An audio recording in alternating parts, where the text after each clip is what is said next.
Okay, today we're going to talk about how to use watercolor, right? So every one of you probably have a watercolor palette like this, and then it comes with a brush. I'm not sure what's your watercolor palette looks like, when you receive from Miss Shields. The most important thing here, one thing that you need to know is that you really need to know how to take good care of the brush. Every time you finish using a watercolor painting, you really have to clean your brush well. So first of all, you want to get a jar, or maybe a plastic jar like this. When you receive a brand new watercolor palette, you'll see that the brush is the tip of the brush is pretty stiff because I think they glued it so that it will maintain this shapes right here, the pointy shape. That's to protect the fine point of the brush. So you want to dip it into the water and gently press it down against the bottom of the jar. Okay, and what you get is the glue's gonna be washed away, and then you will have a brush that looks like this. Okay, and then when you use a watercolor, if you're trying to, for instance, I'm gonna take the color from the green. I'm gonna color it, and then afterward, make sure you are cleaning your brush thoroughly. You don't want any more color, and then until there's no green color left on the brush. Okay, let's make sure. Then take a little bit of water, and then you want yellow, and make sure you don't have any residue of the green left on the brush, even though this is a line-on brush, so it will the color will get dye onto the brush itself, versus if you're using an animal hair brush, that won't happen. Right? So this is a yellow. Okay, and then what if you, and make sure that every time you finish using a color, wash your brush thoroughly. Okay, and use your fingertip to refine the edge. Make sure you have this pointy tip of the brush. And then what if you want to mix color? You see here, these are the compartment here. These are compartment that you can mix color with. Okay, so I would take some water from the jar. For instance, I wanted to make, they don't have purple, right? So I want to mix the color purple. What I'm gonna do, I'm gonna take, get a lot of water, dip it into my red color palette. I'll find a space here, put the watercolor here. This is the red. Okay, you might need more, so you want to take more color, put it in this palette, get as much red as you need, put it here, take all the color here, put it in this compartment.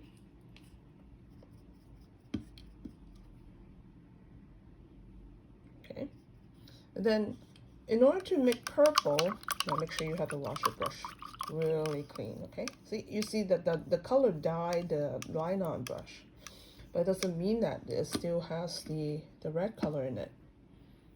See, it's clear, right? Make sure your brush is clean before you mix it with another color. I'm gonna take water, I'm gonna dip it into the blue.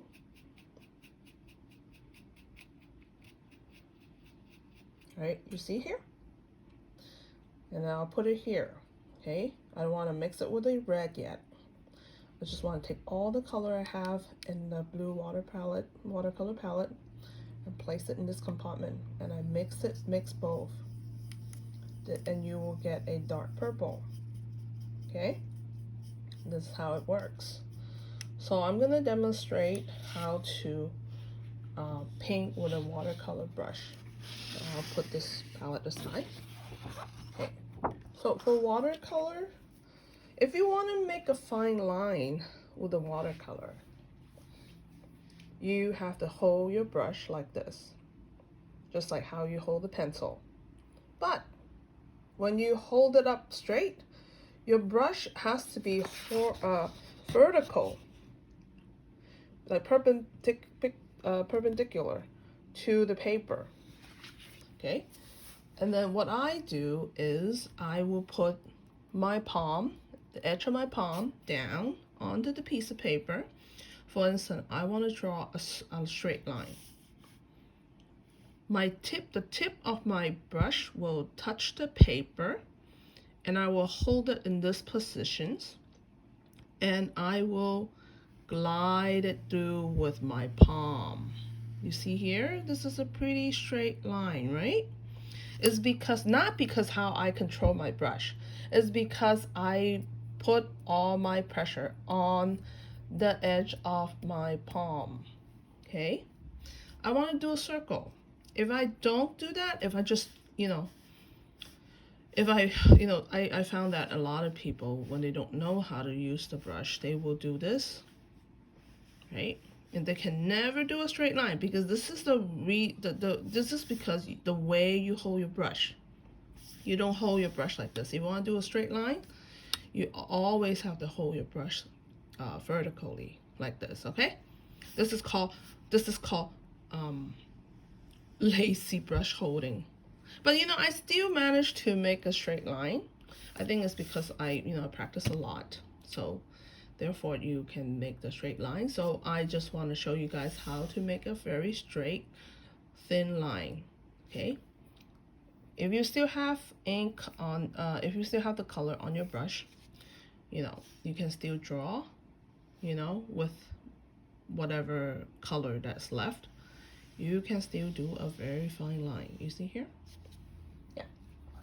And then watercolor, how do you make your watercolor drawing, with thin line, thick line? It depends on the concentration of the color on your brush. If you have your brush loaded heavily with color, then you will see that the line will become darker. And as you goes, when the color diminish, you will see that the line will become lighter and lighter and lighter. And this kind of technique, a lot of it, it's like in Chinese brush painting, they do this. For instance, they have a black ink, and then they will have all these compartments here. What they do is that they will, if you want the darkest line, you would, just take water out directly from the ink. And if you want it to have like thinner line, especially when you see the scenery, there's the mountain scenery, painting, they will dilute the ink into 4 or 5, gradients, which mean that they will mix it. So the second one, the one next to the original ink will be lighter, and then the one next to the lighter ink will become lighter and lighter and lighter until the ink becomes gray. So we will practice that later in the future.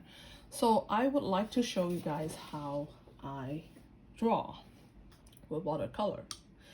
Like I said, every time when you want to use a brush, you make sure you clean it very well. Make sure you always refine the tips, okay? Don't get too much water, okay? Just enough to hold the brush, it's not dripping. You don't want, the ink be dripping. So I'm gonna draw a panda. I'm gonna mix some color into my black ink. Actually, this is not a black ink, I'm sorry. This is actually a dark, maybe this is purple. Okay, I'm gonna wash it. Now the black ink is further to the left, okay? So I'm gonna, get water. I'm gonna dip it into the black ink and make sure that I have enough ink on my brush, and I'm gonna start drawing a panda. Okay, so this panda right here, I got it from Like how, you know, see, I'm doing a really straight line, a straight thin line, just like how you draw it with a marker, is because the way I hold my brush, and I rely on the edge of my wrist, my palm, to guide me through. Okay, it's the panda right here, and he's holding a stick. Okay.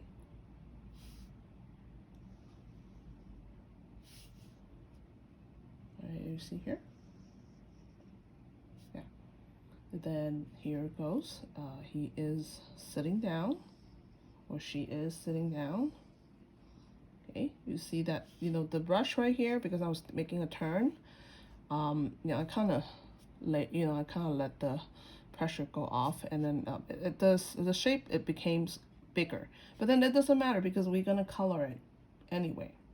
Okay, I am running out of ink, so I go back, get some ink from the black palette, and I continue on. You see here, if you feel like you can't turn anymore, you know, I feel like if you're making a circle, a semicircle, you can't turn anymore, go from the other end, like right here, and meet your point at the center. Okay, so this is the body of the panda. You probably won't see it as a panda yet.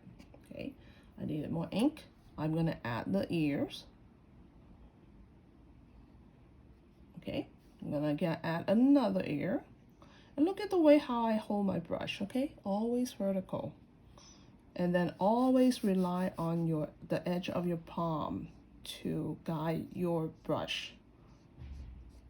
Now, don't let your brush control you. You need to control your brush, okay? And see, I'm coloring. Now, I don't suggest you guys to wet your brush so bad that, you know, sometimes watercolor, if you're not using a watercolor paper, like this one is not a watercolor paper. This is a regular cardstock. But, you know, the way I do it, I'll show you later. When I flip to the back, you won't see any color penetrating.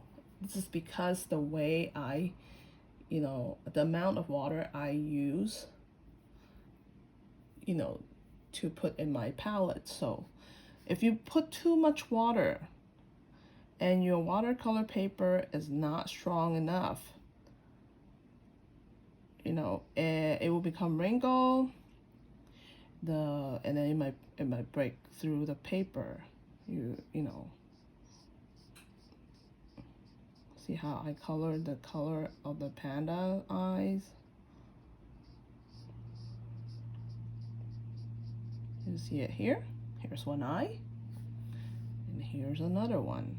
This is a pretty whimsical panda. Okay, now make sure you leave some highlight. So, you know, there's a lot of time people ask me, so if you want to paint somewhere white, you know, with watercolor, is it possible that you can do that? I would say there's no white color for watercolor.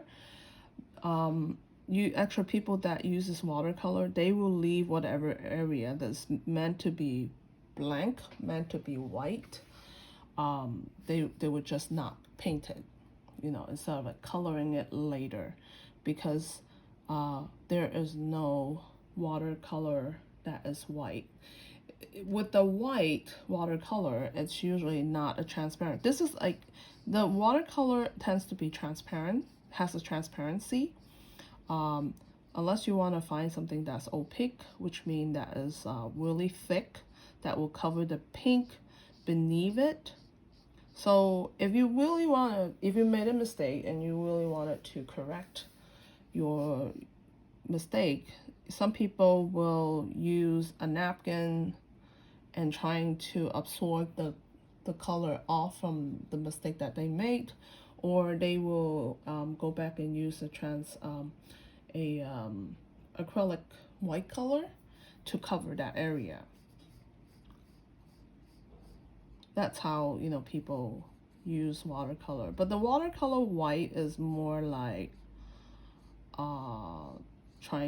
if you're trying to achieve like a transparent effect. Like for instance, if you want to draw a veil of a, you know, person wearing a veil, and you probably, you know, after all the ink's dried on the painting, they just add it like layer by layer, and then you will not cover, the white will not cover the color beneath, but it will add like a transparency, like a fog, you know, on the painting itself. So it looks like there's a fog or there's a transparent fabric on top of, you know, maybe a transparent dress or something. It could achieve that kind of effect, but it will never cover the color on top of whatever color you already have. Okay, so this will consider to be my white. Okay, this, everything here I don't paint, that will consider the white. Okay, usually people just don't paint the area that they intended to be white as white. So basically I completed the panda. I am going to add a little bit of color, you know, for him. Maybe he's holding a pretzel stick, you know. I'm gonna add a little bit orange. I'm gonna mix color actually here. Okay, I'll clean my brush. If your water is getting too muggy like this, you should pour it away, especially if you want to paint something that is with light color. You should always clean the brush, pour out the dirty water, and replace it with new fresh water. Okay, so I'm just gonna color this area here gently. Okay, make sure that the black color is dry, otherwise you will smear the color. Okay, so this is a panda that I drew, and I wanted to darken the outline. If you feel like your line is too thin, you can always go back and do that, versus when you do Chinese painting, you know, it's kind of hard. They said that when you do Chinese calligraphy, Chinese painting, it's a one-shot take. You never go back and trace the line. Okay, but with watercolor you can do it. Okay, this is my panda. And then what I like to do, you know, I always like to write my name here at the bottom. Make sure that there's no water, okay, on the metal part of the brush. Okay, I'm just gonna draw my name, write my name. Okay, and today's date, you know how I draw.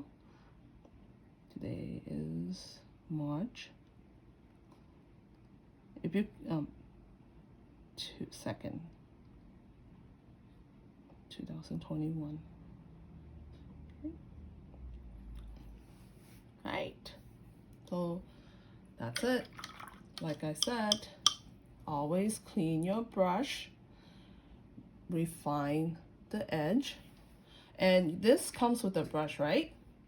This tube here is to protect the brush before you wash it. I would not suggest you to put it back into the tube because it's gonna destroy the brush. Okay, so I'll put back the brush here. And then one important thing you need to do before you're putting away your palette is you want it to clean off the color on the compartment. Sometimes you'll find it hard because it depends on what kind of palette you get. If it's plastic, it will stain, you know, the compartment. Okay, so this is the best I could do to clean it. But make sure you have a very clean palette, okay? Every time you do painting, make sure get into a good habit of cleaning your palette, making sure your brush is washed, and refine the point, the tip of the brush, and then that way you can use your watercolor. It can prolong the life of your watercolor palette. Okay, so this is just a quick demonstration of how you would use a basic knowledge of how to use a watercolor palette. Okay, all right, so I will see you guys next time. Thank you.